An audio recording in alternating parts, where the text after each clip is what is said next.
សួស្តីបងប្អូនទាំងអស់គ្នាស្វាគមន៍មកកាន់វីដេអូរបស់ខ្ញុំបាទជាបន្តទៀតវីដេអូនេះចែកចម្លែកបងប្អូនទាំងអស់គ្នាទាក់ទងទៅនឹងការបង្កើតវីដេអូតុក្កតាបន្តទៀតហើយដើម្បីឲ្យបងប្អូនធ្វើការសាងប្រាក់ចំណូលជាមួយនឹង YouTube ឬក៏ Facebook ហើយខ្ញុំព្យាយាមបង្ហាញបងប្អូនទាំងអស់គ្នាងាយៗស្រួលៗដើម្បីបង្កើតវីដេអូបាទទាំងអស់គ្នាវីដេអូមុនគឺខ្ញុំបានបង្ហាញបងប្អូនទាំងអស់គ្នារួចរាល់ទៅហើយគឺទាក់ទងទៅនឹងការបង្កើត 2D animation បែបនេះជាបែបមនុស្សហ្នឹងហើយឥឡូវនេះយើងធ្វើលក្ខណៈបែបជាសាបម្ដងបងប្អូនណាហ្នឹងហើយខ្ញុំធ្លាប់បង្ហាញបងប្អូនទាំងអស់គ្នាពីម្ដងមកហើយប៉ុន្តែលើកនេះគឺពិសេសសម្រាប់បងប្អូនទាំងអស់គ្នាប្លែកបន្តិចបងប្អូនណាអូខេឥឡូវយើងទៅមើលវីដេអូទាំងអស់គ្នាតែម្ដង Sharks are a group of fish that have been living on Earth for more than 400 million years, even before the dinosaurs.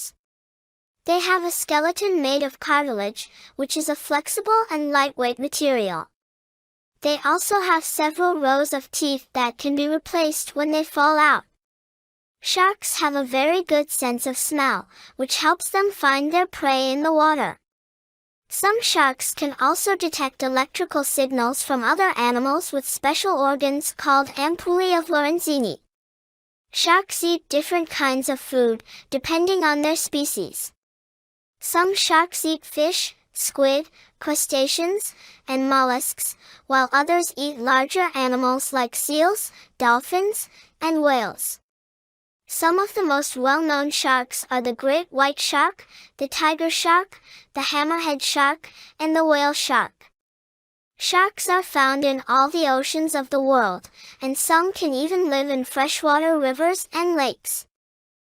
អូខេបងប្អូនអញ្ចឹងបងប្អូនបានឃើញគំរូហើយមែនទេអូខេឥឡូវយើងទៅមើលពីរបៀបនៃការធ្វើទាំងអស់គ្នាតែម្ដងបងប្អូនចូលមកក្នុង website Bing ដើម្បីយើងធ្វើការ generate នៅ script ដើម្បីឲ្យ AI បង្កើត script ឲ្យយើង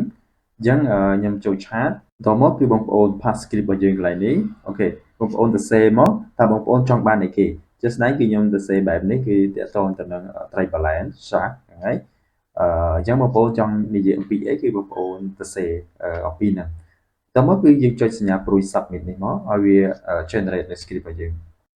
អូខេបងប្អូនវាបាន generate ឲ្យយើងរួចរាល់អស់ហើយអូខេវាបានរៀបចំ script ឲ្យយើងលយមែនតើនៅច្រើនទៀតណាឃើញទេហ្នឹងហើយ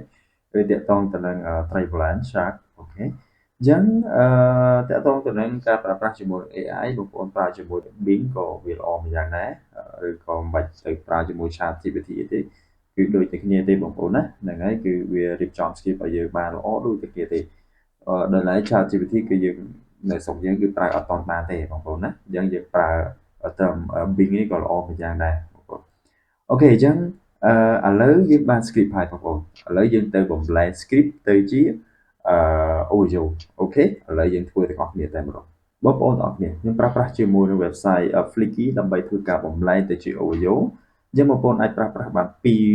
website ទី1 Eleven Lab ឬក៏ Flicky នេះបងប្អូនដែលបងប្អូនប្រើមួយណាក៏បានដែរប៉ុន្តែវីដេអូមុនខ្ញុំប្រាប់បងប្អូនទាំងអស់គ្នាទាក់ទងទៅនឹង Eleven Lab អូខេឥឡូវយើងមកមើលទាក់ទងទៅនឹង Flicky ម្ដង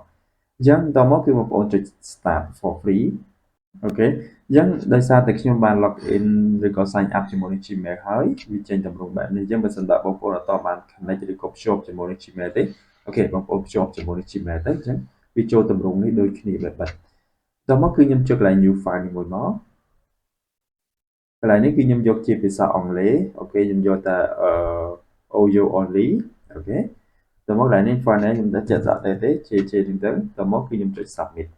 អូខេវាចេញតម្រង់បែបនេះអញ្ចឹងយើងទៅ copy script របស់យើងមកអូខេអញ្ចឹងខ្ញុំ copy script អញ្ចឹងខ្ញុំ copy script នេះមកអូខេខ្ញុំយកត្រឹមនេះចុះអូខេខ្ញុំយកត្រឹមនេះដើម្បីមកបង្ហាញបងប្អូនអរគ្នាជាភាសាអង់គ្លេសអូខេតមកគឺខ្ញុំផាសកន្លែងនេះបងប្អូនណាផាសកន្លែងនេះមកអញ្ចឹងខ្ញុំផាសមកបន្តមកគឺបងប្អូនធ្វើការកំណត់នៅសំឡេង over តើយើងចង់បានសំឡេងប្រភេទអីអូខេយើងយកកន្លែងចុចលេខសារ៉ានេះមកតមកគឺបងប្អូននឹងមានសំឡេងជាច្រើនសម្រាប់ឲ្យបងប្អូនធ្វើការជ្រើសរើសហ្នឹងហើយបើសិនបើរូបបែបនេះគឺមានន័យថាអាហ្នឹងគឺសិតតែទិញហើយត្រូវការទិញបងប្អូនណាអញ្ចឹងឧទាហរណ៍យើងយកអាណានេះមើលអូខេបងប្អូនខ្ញុំយកសំឡេងមួយនេះអាណានេះសំឡេងកូនក្មេងណាហ្នឹងហើយអូខេយើងយកសំឡេងមួយនេះចុចលើវាមកអូខេវាកំពុងតែដើរអូខេយើងបានសំឡេងអាណាហើយបន្តមកគឺបងប្អូនចុច play មក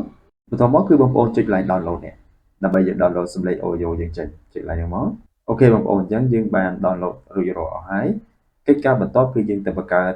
តុក្កតាទាំងអស់គ្នាអូខេបងប្អូនយើងប្រើប្រាស់ជាមួយនឹង website Adobe Express ដើម្បីធ្វើការបង្កើតនៅ 2D animation តុក្កតារបស់យើងបងប្អូន scroll ចុះមកក្រោមគឺបងប្អូនឡើងនេះ animate from audio អូខេបងប្អូនចុចឡើងហ្នឹងមកអូខេបងប្អូនមកដល់តម្រងកន្លែងនេះគឺជាកន្លែងសម្រាប់ឲ្យបងប្អូនធ្វើការជ្រើសរើសនៅតុក្កតារបស់យើងឥឡូវវាមាន update ច្រើនមែនតើឃើញទេ update ច្រើនណាស់យ៉ាងអាស្រ័យទៅលើបងប្អូនអរគ្នាតើបងប្អូនបង្កើតនៅប្រធានបទអីគេសម្រាប់បង្កើតចេញជាវីដេអូមួយអញ្ចឹងណាឃើញទេមានច្រើនមែនតើមាន update ច្រើនពីមុនមានតែបន្តិចណាឥឡូវ update ច្រើនមែនតើប៉ុន្តែ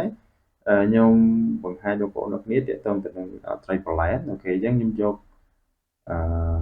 រូបនេះបងប្អូនណារូបកង្កែបនេះចាំមកបង្ហាញអូខេនេះអូខេបងប្អូនអញ្ចឹងតាក់ទងទៅនឹង background គឺខ្ញុំយក background ផ្ទៃពណ៌TrueJade ដើម្បីយើងស្រួល key បងប្អូនណាអូខេអញ្ចឹងយកពណ៌ TrueJade មកអូខេបន្តមកគឺជំនាញបន្តគឺយើងធ្វើការដាក់នៅសំឡេង audio ទៅលើតួអង្គតុក្កតារបស់យើងអូខេយើងចុចកន្លែង ប្រើកន្លែងនេះមកដើម្បីទាញសំឡេងចូលអូខេបងប្អូនអញ្ចឹងកំពុងតែ upload បងប្អូនរងចាំបន្តិចមកអូខេបងប្អូនយើងបានរៀបចំរួចរាល់អស់ហើយបន្តមកគឺយើង download ចេញបងប្អូនណាអូខេ download ឡើងនេះមកអូខេបងប្អូនយើងបាន download នៅវីដេអូរួចរាល់អស់ហើយជំហានបន្តគឺយើងទៅបង្កើតនៅ background ទាំងអស់គ្នាតែម្ដងអូខេបងប្អូនអញ្ចឹងខ្ញុំប្រើប្រាស់ជាមួយនឹង website FreePic ដើម្បីធ្វើការ download នៅ background ប៉ុន្តែ background របស់យើងជារូបភាពទេបងប្អូនណាជារូបភាពទេអញ្ចឹងយើងត្រូវការបំលែងឬក៏រៀបចំអញ្ចឹងណាដើម្បីឲ្យមាន animate បងប្អូនអូខេអញ្ចឹងខ្ញុំមាន website មួយដើម្បីធ្វើឲ្យ background របស់យើងជារូបភាពហ្នឹងគឺ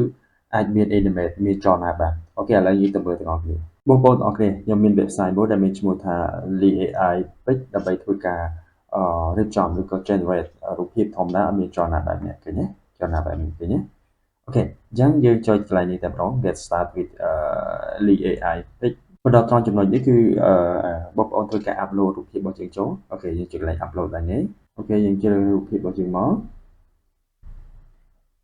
យើងបងប្អូនរងចាំតិចមកកំពុងតែ upload ដែរអូខេបងប្អូននេះវាបានរៀបចំឲ្យយើងរួចរាល់ហើយគឺមានចលនាបែបនេះមែនទេបងប្អូនមិញជារូបភាពធម្មតាឥឡូវនេះគឺជារូបភាពដែលមាន animation អញ្ចឹងបងប្អូនអាចកែបានដូចជា deep map ដូចជា animation style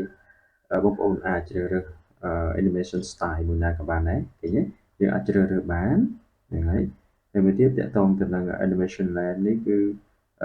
យៈពេលឧទាហរណ៍ថាយើងចង់បានឲ្យវែងពីជាងមកឲ្យយូរអញ្ចឹងណាឃើញទេឲ្យយើងទឹងនេះវាទឹងយឺតដែរហ្នឹងហើយឃើញទេឬក៏បងប្អូនចង់ឲ្យយឺតតិចទៀតហ្នឹងក៏បើលឿនពេកអូខេឬក៏បងប្អូនចង់បានលឿនឃើញទេវាលឿនណាបងគេលឿនណាអូខេឧទាហរណ៍យើងចង់បានប៉ុណ្ណេះទៅឃើញទេកុំឲ្យវានេះពេកទៅវា smooth បងប្អូនណាបើល្មមនឹងកុំឲ្យលឿនកុំឲ្យអីពេកបើល្មមប៉ុណ្ណឹងអូខេអញ្ចឹងបើសិនបើអូខេហើយគឺបងប្អូនធ្វើការ export ចេញតែម្ដងអូខេបងប្អូនចុចកន្លែង export ឡើងនេះអូខេយើងកន្លែងនេះគឺជាកន្លែងសម្រាប់ឲ្យបងប្អូនធ្វើការជ្រើសរើសហ្នឹងហើយគឺបាន MP4 limit 720ទេអូខេតមកគឺបងប្អូនចុច save តែម្ដងអូខេបងប្អូនអញ្ចឹងយើងបាន download នៅ background animation យើងរួចរាល់ហើយអូខេជំហានបន្តគឺយើងទៅ website Canva ដើម្បីយើងធ្វើកិច្ចការបន្តទៀតអូខេបងប្អូនយើងមកដល់ website Canva ហើយអូខេអញ្ចឹងបងប្អូនចុច sign up for free ខ្ញុំ continue ជាមួយនឹង Google បន្តមកគឺបងប្អូនចុចកន្លែងនេះ create a design បន្តមកគឺបងប្អូនយកកន្លែង video អូខេបងប្អូនអញ្ចឹងមកដល់ត្រង់ចំណុចនេះគឺយើងចុចកន្លែង upload ដើម្បីយើង upload វីដេអូរបស់យើងវីដេអូ background របស់យើងមិញណាមកយើងចុច upload file កន្លែងនេះអូខេបងប្អូន upload រួចរាល់យើង import ចូលមកកន្លែងនេះគឺយើងដាក់ set full screen អូខេយើង set នេះកន្លែងនេះ set video as background អូខេបងប្អូនជាការស្រេចឃើញទេជំហានបន្ទាប់គឺយើងដាក់នៅ element មួយចំនួនដូចជាកន្លែង element នេះមកតែមកយើងវាយពាក្យថា shark អូខេបងប្អូនអញ្ចឹងបងប្អូនកន្លែងវាយនៅកន្លែង shark មកដើម្បីយើងជ្រើសរើសឬក៏ស្វែងរកនៅត្រីប្រឡែនរបស់យើងកន្លែងនេះគឺបងប្អូនចុចកន្លែងសិនកន្លែងនេះតមកគឺបងប្អូនយកពាក្យថា animate ដើម្បីយើងជ្រើសរើសយកតែមានចលនាទេអូខេដែល graphic នេះគឺបងប្អូនចុចកន្លែង CR អញ្ចឹងបងប្អូនអាចជ្រើសរើសមួយណាក៏បានដែរឧទាហរណ៍ថាយកមួយនេះឬក៏មួយនេះខ្ញុំដាក់មកអូខេអញ្ចឹង បងប្អូនប្រូមកទូតិចមកអូខេយើងជ្រើសរើសបន្តទៀតមកហើយយើងដាក់ដែរយើងចាក់ដាក់មកដើម្បីមើល play អូខេបងប្អូនអញ្ចឹងខ្ញុំបានរៀបចំប៉ុណ្ណេះខ្ញុំគិតថាអូខេហើយវាអាចទទួលយកបានអញ្ចឹងបងប្អូនអាចរៀបចំឬក៏បន្ថែម element ផ្សេងទៀតដែលគិតថាបងប្អូនអាចធ្វើបានហើយឲ្យត្រូវជាមួយនឹងវីដេអូរបស់យើងអញ្ចឹងខ្ញុំគិតថាប៉ុណ្ណឹងអូខេអញ្ចឹងជំហានបន្ទាប់គឺយើងធ្វើការ download នៅវីដេអូនេះចេញអូខេយើងចុច share ឡើងនេះតមកគឺបងប្អូនធ្វើការ download អូខេតមកគឺបងប្អូនចុច download អូខេបងប្អូនអញ្ចឹងយើងបាន download នៅ background វីដេអូរបស់យើងរួចរាល់អស់ហើយជំហានបន្ទាប់គឺសម្រាប់គឺយើងទៅ edit វីដេអូទាំងអស់គ្នាអូខេឥឡូវយើងទៅមើលទាំងអស់គ្នាតែម្ដងអូខេបងប្អូនអរគ្នាអញ្ចឹងខ្ញុំប្រើប្រាស់ជាមួយនឹងកម្មវិធី CapCut ដើម្បីធ្វើការ edit វីដេអូរបស់យើងអូខេអញ្ចឹងខ្ញុំ import នៅវីដេអូរបស់យើងចូលអូខេបងប្អូនអញ្ចឹងជំហានបន្ទាប់យើង key ទៅលើវីដេអូរបស់យើងនេះអូខេយើងចុចទៅលើវីដេអូរបស់យើងតមកគឺបងប្អូនយកពី cut out យក chroma key អូខេយើងចុចសញ្ញាបិចកន្លែងនេះមកចម្លងពណ៌អូខេតមកបងប្អូននេះមក